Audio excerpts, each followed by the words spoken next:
ஓம் சாந்தி. இன்றைய முரளியிலிருந்து கேள்வி பதில் அக்டோபர் 13.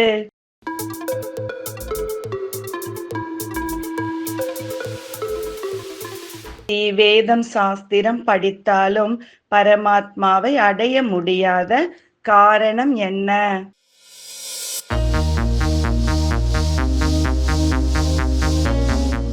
அனைத்தும் இப்போது கீழே இறங்கும் கலையாக இருப்பதால்.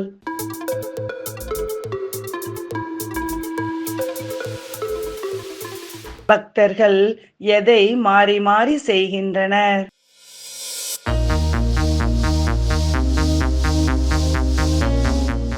பெயர் ரூபத்திற்கு அப்பாற்பட்டவர் என கூறுகிறார்கள். பிறகு லிங்கத்திற்கு பூஜை செய்கிறார்கள்.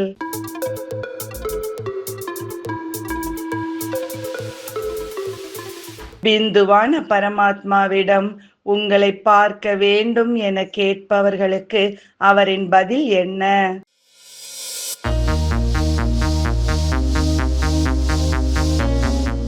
பார்க்க முடிந்தவர்களுக்கு தான் நீங்கள் பூஜை செய்து முடித்து விட்டீர்கள் என்று.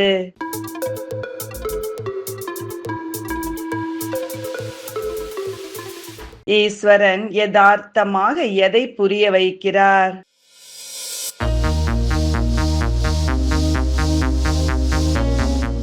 எனக்கு நடிப்பின் முழு பாகமும் உள்ளது, நான் சுப்ரீம் தந்தையாகவும் உள்ளேன் என்று.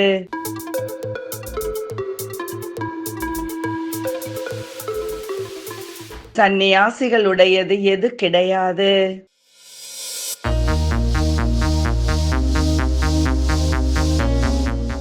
இல்லற ஆசிரமம் கிடையாது.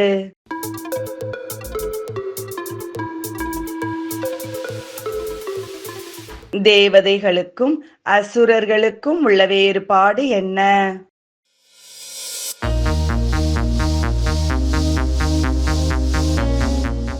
தேவதைகள் எப்போதும் கோபப்பட மாட்டார்கள்.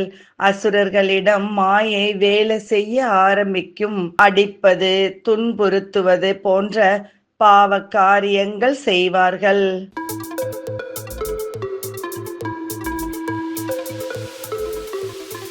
மனிதர்களுக்கு சிவன் ஒரு புள்ளியானவர் என்று தெரியாது. சரியா தவறா?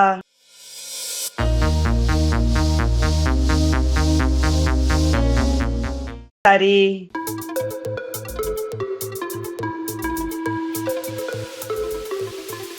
இன்றைய முரளியில் முக்கியமாக என்ன கூறப்பட்டுள்ளது?